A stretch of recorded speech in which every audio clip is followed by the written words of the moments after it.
High বন্ধুরা, শুভ দোলযাত্রা। সবাই অনেক অনেক অনেক রং খেলো, অনেক মজা করো। রং খেলা শরীর ও মনের জন্য দুটোর জন্যই খুব ভালো। আর আমিও বেরিয়ে পড়েছি মায়ের মন্দিরে একটু পুজো দেবো বলে। এই দেখো আমি হেঁটে চলেছি, এই যে মায়ের মন্দির। ওপাশে সবাই রং খেলছিল আর আমি মন্দিরে। আজকে এত রৌদ্র দিয়েছে যে পুরো গা পুড়ে যাচ্ছিলো, মনে হচ্ছিল আমাকে কেউ তান্দুরি বানিয়ে দিচ্ছে। আর তাই মাথার উপরে কাপড়টা দিয়ে নিয়েছি। আর মন্দিরের সিঁড়িগুলো এত গরম ছিল, এত গরম ছিল যে পা ফেলতে পারছি না। এখানে পুজো দিয়ে নিচ্ছি মায়ের মন্দিরে।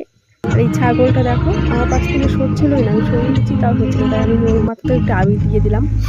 তো তোমরা রং খেলো, আনন্দ করো, কিন্তু পশু প্রাণীদের এদেরকে রং দিও না, কারণ এরা সাবান শ্যাম্পুতে স্নান করতে পারে না।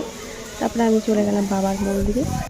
সেখানে গিয়ে দেখলাম বাবাকে সবাই রং দিয়ে ফুল দিয়ে ভূত বানিয়ে দিয়েছে। তাই আমি একটু পরিষ্কার করে নিয়েছিলাম। পরিষ্কার করে ভাবলাম যে একটুখানি পরিষ্কার করে দিয়ে তারপরে একটুখানি আবির দিই, কারণ জায়গায় ছিল না, পুরো ভূত হয়ে গিয়েছিল বাবা। তাই আমি একটু পরিষ্কার করে তারপরে আবির দিচ্ছিলাম আর কি বাবার মন্দিরে। তো আমার এখানে পুজো দেওয়া প্রায় হয়ে গিয়েছিল। তো বাবাকে আমি আগে থেকে এই পাশে দেখো সব ভিডিও বানাচ্ছিল, এই পাশে সব বন্ধুগুলো ছোটো ছোটো বন্ধুগুলো এসে ভিডিও দিচ্ছে আর কি, পাশে দাঁড়িয়ে দাঁড়িয়ে। আর আমি এখানে পুজো দিচ্ছিলাম। তো আমার পুজো দেওয়া হয়ে গিয়েছে, আমি প্রণাম করে বাড়ির উদ্দেশ্যে রওনা দিয়েছি। তো সবাই ভালো থাকো, টাটা, বাবাই, হ্যাপি হোলি।